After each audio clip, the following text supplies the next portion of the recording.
Pemirsa, pada tahun 2030 mendatang, pemerintah menargetkan lifting minyak Indonesia mencapai 1 juta barel per hari dan untuk gas sebanyak 12 miliar standar kaki kubik per hari. Target ini ditetapkan di tengah ancaman global mengenai energi fosil.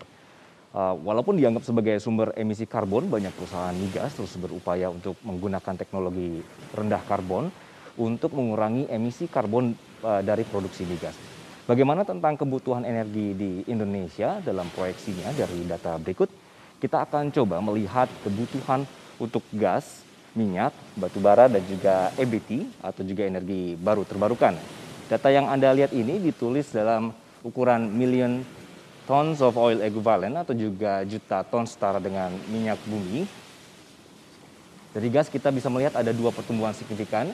Dari 2020 sebesar 61 menjadi 109,1 di tahun 2030 nanti, dan juga akan terus naik hingga ke 197,7 di 2050 mendatang.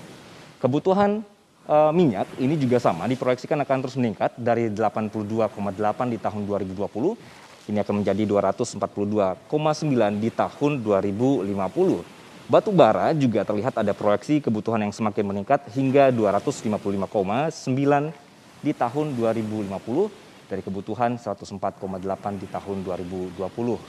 Yang terlihat sangat signifikan, pemirsa, adalah kebutuhan energi baru terbarukan yang diproyeksikan mencapai 315,7 di tahun 2050. Ini proyeksi kebutuhan di Indonesia.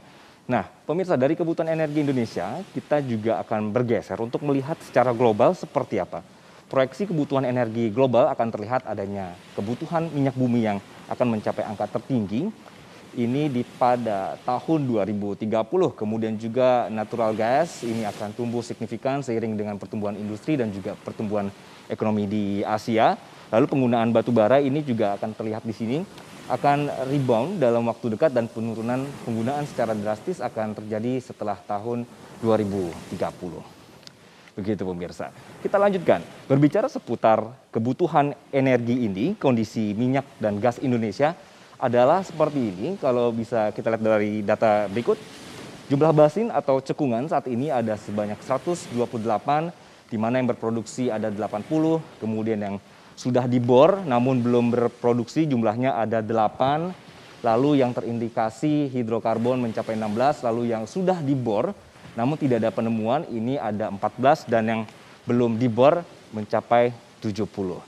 Nah, pemirsa, dari kondisi minyak dan gas Indonesia ini, kita bisa melihat bahwa ada bauran energi di 2020 hingga 2050, berikut adalah datanya. Terlihat di sini dari 4 energi ini yang terlihat persentase yang menurun adalah minyak dan juga batu bara. EBT atau juga baru terbarukan ini jelas-jelas semakin tinggi dari 14% di tahun 2020, kemudian 25% di tahun 2030, dan juga 31% di tahun 2050. Ini menunjukkan ada semacam transisi era energi baru dan juga ramah lingkungan yang semakin meningkat setiap tahunnya. Porsi bauran energi dari minyak bumi semakin menurun setiap tahunnya, kemudian energi gas juga terlihat di sini akan terus meningkat sebagai agen transisi energi.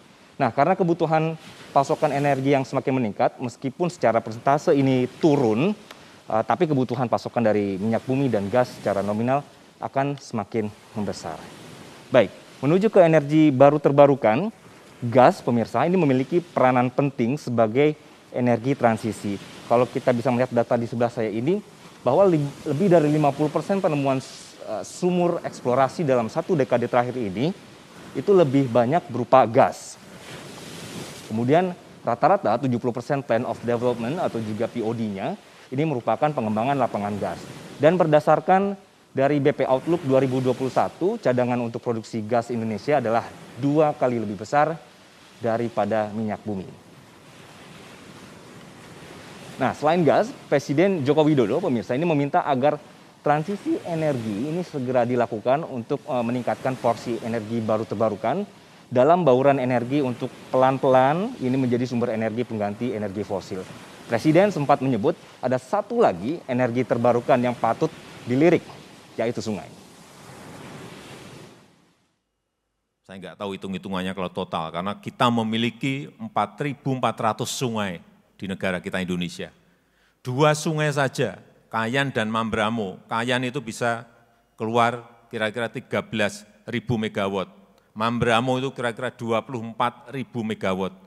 Total berarti sudah berapa? 37 megawatt hanya untuk 2 sungai. Kalau 4.400 sungai, Bapak Ibu hitung sendiri berapa. Inilah kekuatan ekonomi hijau yang diproduksi dari energi hijau yang kita miliki. Baru urusan sungai, geotermal, belum angin, bayu, belum arus bawah laut, belum solar cell.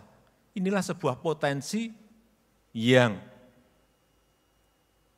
kalau kita kelola dengan baik, dengan konsistensi dan keberanian untuk melakukan terobosan ke sana, ini akan menjadi kekuatan. Wow, hebat sekali ya pemirsa. Dari sungai saja sudah menjadi energi di Indonesia ke depannya. Baik, gas ini menjadi energi transisi dan kekuatan energi baru terbarukan akan diakselerasi untuk perpindahan energi di tanah air. Saya Anggi Hasibuan mengakhiri Metropedia untuk edisi kali ini.